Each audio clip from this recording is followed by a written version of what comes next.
Okay, well, comrades, uh, I may well be the oldest person in this meeting. I'm not sure, but I've been in the Labour movement for 60 years, and there are certainly some of the people in this meeting who've been active socialists, active in the Labour movement for a period of time that's at least comparable to that. And I think it's worth starting up straight off by saying that there are at least three historical precedents that we've seen in this election.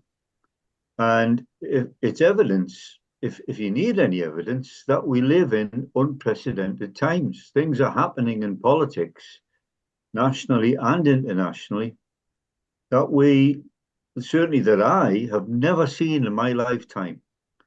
Throughout all of the political activity I've been involved in, I joined the Labour Party when Harold Wilson was fairly newly elected as the Labour Prime Minister.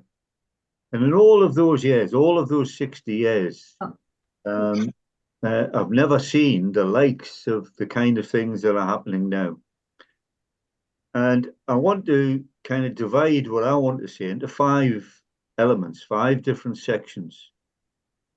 The first one is on the Tory party, because this is historic change. Number one, the Tories suffered their biggest defeat in their entire history. And when I say the Tories, I should be more accurate and say the Conservative Party, because there were Tories around prior to the formation of the party in 1834.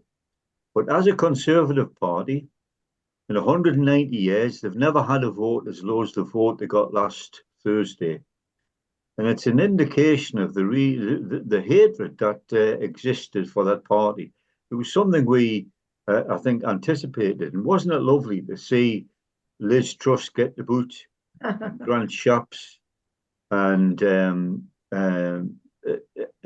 Jacob Rees-Mogg and people like that? It was nice to see these people getting booted out. What will happen to the Tory party remains to be seen, but it's likely that there'll be some moves at any rate to turn the Tory party further to the right. We know that people like Kemi Badenoch and Suella Braverman, Priti Patel, and one or two people like that on the right of the party, already prominent, will be pushing to move the party to the right and will be standing for the leadership. I mean, Suella Braverman has been fighting her leadership campaign for months now in anticipation of a Tory defeat. Now, how far that pushes the Tory party to the right and how much they seek an accommodation with the Reform UK and Nigel Farage remains to be seen. But certainly the trend within the Tory party now, or what's left of the Tory party, is really towards a split. We live in kind of unprecedented political times, and these political times smash parties to bits. And both the Tory party and the Labour Party will face splits and divisions, not just factional divisions, but actual splits in the coming months and years, but probably affecting the Tory party first off because of their serious defeat. The second element of the election that we really need to take serious note of is the vote for Reform UK. Reform UK got 4 million votes. And even though they've only got 5 MPs, it's quite clear that a lot of their candidates were out and out racist. I mean, I don't need to even tell this meeting what they're like. They have a veneer of radicalism where they talk about the lack of affordable homes, about low pay, about the decline of the NHS, the unavailability of services and GP services and so on. They make these some radical statements, which will get an echo among workers, and justifiably so. But then they draw the conclusions from that it's all the fault of migrants. It's all the fault of these people who came into the country and claim benefits and claim houses and take our jobs and all the rest of it. A completely racist and xenophobic scapegoating attitude towards politics. But the fact that they got 4 million votes, and of course, because of our electoral system, those 4 million didn't translate into a proportional number of MPs. But if we did have proportional representation, you'd be looking at something like 100, at somewhere between 90 and 100 Reform UK MPs, which is a sizable number. Now, we are looking at the rise of extreme right-wing parties in Europe. We don't know what's going to happen with the French elections, which are actually taking place today, at least the second round of the elections. But we know that Marine Le Pen's party, what used to be called the National Front, the Front National, it's got a different name now, but Marine Le Pen's party on the extreme right of French politics is really at the gates of power. It's possible that she may have enough assembly members elected in France to become prime minister. That remains to be seen. But the fact is that she's at the gates of power, and yet only a few years ago, her party only had a handful of members of the French Assembly. So it's not impossible that Reform UK could be a major, significant party in the future. And that's a warning to the Labour Party, because they thrive wherever the Labour Party and the Labour movement fails.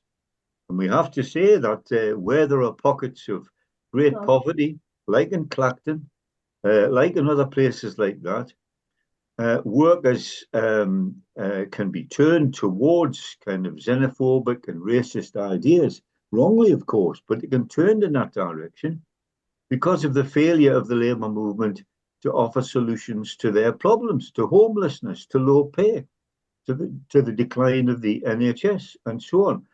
And if the Labour government were to fail in a big way, then you can guarantee that a significant part of the voting public, including sections of the working class, will turn to the right and turn towards Reform UK.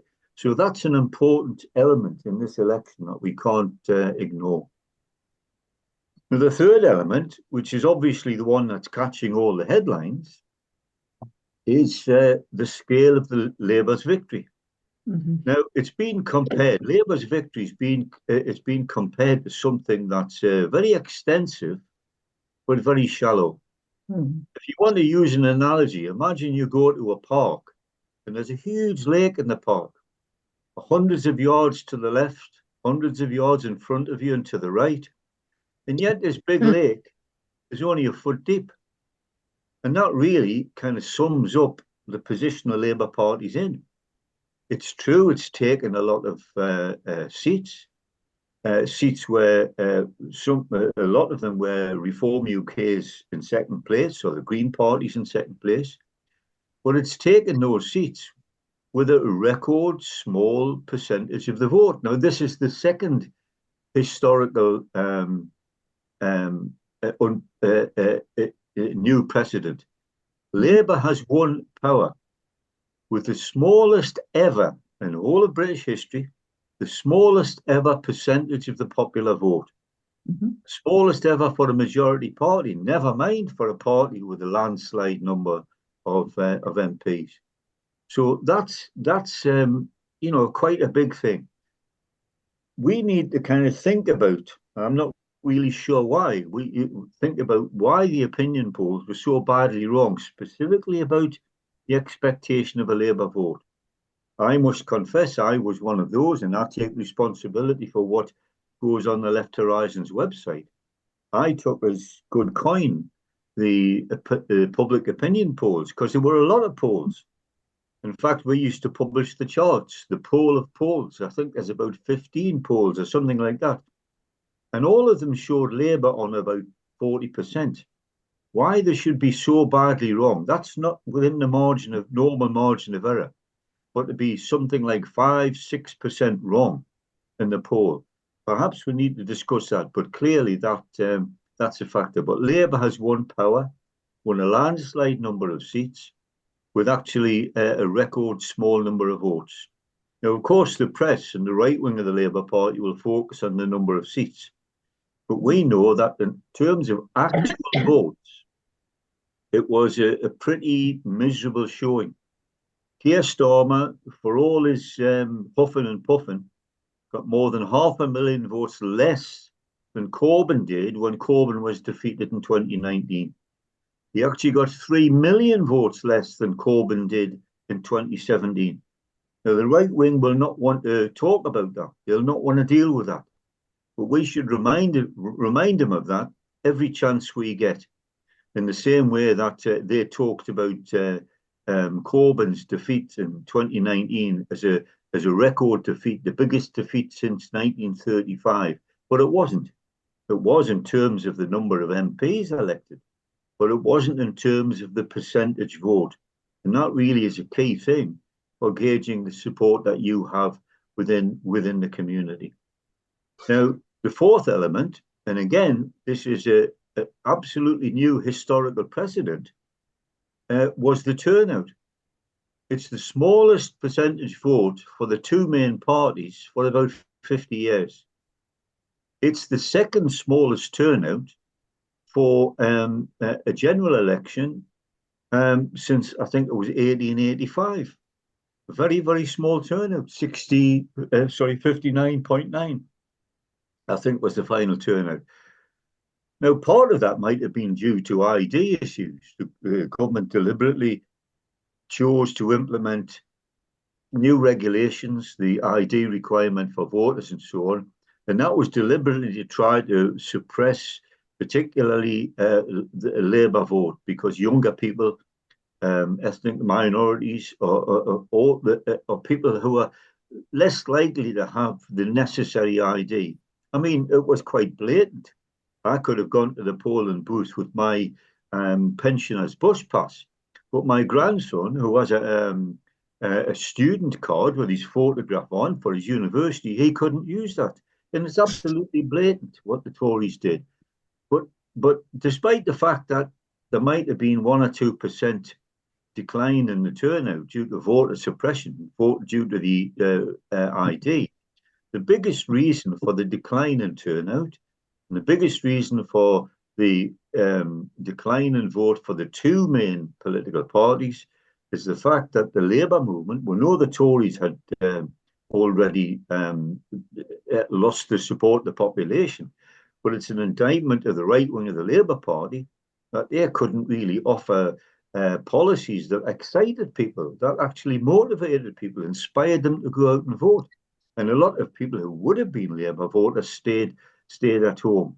And those who did vote Labour often did so with a certain amount of kind of more in hope than expectation, to be honest. They wanted the Tories out, but there was more in hope than expectation. Now, the fifth feature of the election, which I think is worth noting, is the opposition to the Tories, the opposition on the left, shall we say, of the Labour Party, principally around the Green Party, but also around the independent candidates who stood specifically against Labour's policy, that stood against Labour candidates around the issue of Gaza. Now, it was a bit of a mixed picture because we see that George Galloway didn't get elected in Rochdale, but in next door Blackburn, a candidate who stood in support of the Palestinians in Gaza and support of the ceasefire got a far bigger vote. And 4 candidates have been elected, including against sitting Labour MPs. They've been elected specifically on the issue of a Gaza ceasefire. And that, to be honest, I have to say, that took me by surprise, the extent of that opposition. Even in Keir Starmer's own constituency, the main opposition candidate fighting around the question of Gaza got, I think, 7,000 votes. And Starmer's personal vote went down hugely, lost 17% of his vote. In Streeting's constituency, Streeting lost such a large percentage of his vote, he scraped home with 500 votes. Now, how much that particular opposition is maintained, how much it lasts, remains to be seen, because the situation in Gaza may or may not be resolved. It may kind of flare up. It's a hugely weighty political issue at the present time. Whether it's an issue with the same weight or not in the future, we're not sure. You can't tell. But I think it's fairly safe to say that the Labour Party has lost hundreds of thousands of votes among the Muslim community, and they're going to be very, very hard pushed to win them back again. And of course, finally, there is the vote of the Green Party winning for the first time 5 seats. Now, that's not just a vote for green measures because the Labour Party abandoned its Green New Deal. It also, all these kind of opposition votes, to a certain extent, intermingle with each other, because Labour abandoned not only the Green New Deal, they had a disgraceful policy over Gaza. I mean, Starmer, seems to many voters to be completely indifferent to the genocide that's taken place in Gaza, but it's also due to the retreat on all of those other policies. So those kind of issues, that kind of opposition, all mixes in. So the headline, which we saw in the papers, particularly on Friday and Saturday morning, the headline that Labour's got 412 MPs at the massive landslide and so on, really masks a picture that's far different. It's like I said, it's not only an extensive victory, but it's a very, very shallow victory, and that that would present problems for Labour in the future. Now, I want to finish just really posing, because this is something we can discuss. What is likely to happen in the future? What's going to happen with the Labour Party, the Labour government? Now, there is a consensus, and I think it's an absolutely accurate consensus on the left, that Starmer will fail. He will have to offer some kind of quasi radical policies, some quasi reforms to keep the trade unions on side, to keep the likes of Angela Rayner on side, to make it look as if they're doing something in the interests of ordinary voters. I mean, it's strange to hear Keir Starmer talking all the time about the working class this and the working class that. But the trouble is, the more he says it, the more expectation there would be that he actually does something about it. So there might be some measures. It might be that Labour, for instance, will introduce measures through the New Deal for Workers, which improve the rights of trade unions, improve the rights of workers in the workplace, so that they've got certain benefits. But the main thing is, from, let's just say, September onwards. I picked September because that's the suggested date for the first Labour budget by Rachel Reeves. From September onwards, it's likely that the economic policy of the Labour government will become much more clear. Rachel Reeves talks in terms of unleashing private sector investment. But as an article in the I newspaper pointed out this morning, it's dangerously close to what Tony Blair and Gordon Brown did over PFI. Now, PFI was a scheme that effectively kept off the balance sheet. It kept government spending off the balance sheet because it was promoted. It was really investment by the private sector, but it was on terms that were extremely favourable to the private sector. The private sector, in short, made a killing. I mean, imagine if I took out a mortgage over 35 years and I just ignored the current rate of interest, but I said to the lender, "Oh, don't worry, I'll pay you 15% interest on my mortgage." You'd think I was mad. But that's what the government did. That's what PFI has done. And even now, years later, years after the hospitals have been built, schools have been built, and so on, the government is spending £10 billion every year on PFI payments. And that's going to continue. Something like that's going to continue at least for the next 10 years. So if a school was built, or a hospital, or a private sector building was used to build a new prison or something like that, the actual capital cost of building those things was far, far less than the payments that were made to the people who actually provided the finance. Now, if that's what will happen, that's what Rachel Reeves introduces, something like that, it will inevitably mean that the government will have to cut spending on other things, spending on the health service, spending on particularly local government. So many local authorities now are teetering on the brink of bankruptcy. It would be hard to name them all. So it's inevitable that given a situation where capitalism demands profit, capitalism will only invest if there's massive profit. It's inevitable that if you have a Labour government that bases itself on capitalism and private investment, that it means profit, it means massive profit, it means making a killing, and that will come at the expense of working class people.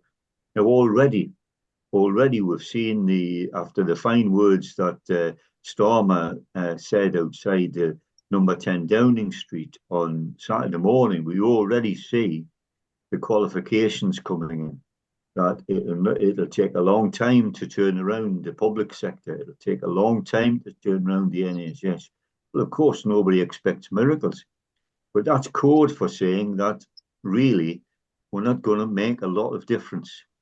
And what's likely to happen? They will introduce cuts. They'll not call them cuts, of course. They'll call them hard choices, or they'll say something like that. They'll try to sell it to the trade union movement as hard choices.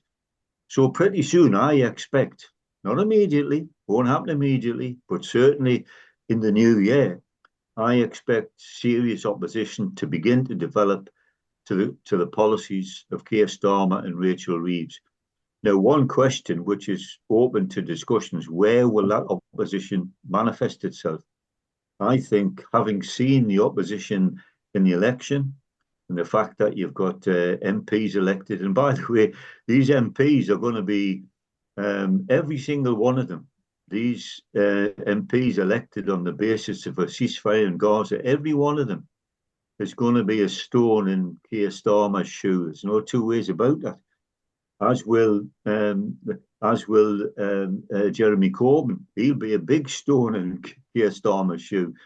So there'll be a few, a few opposition MPs.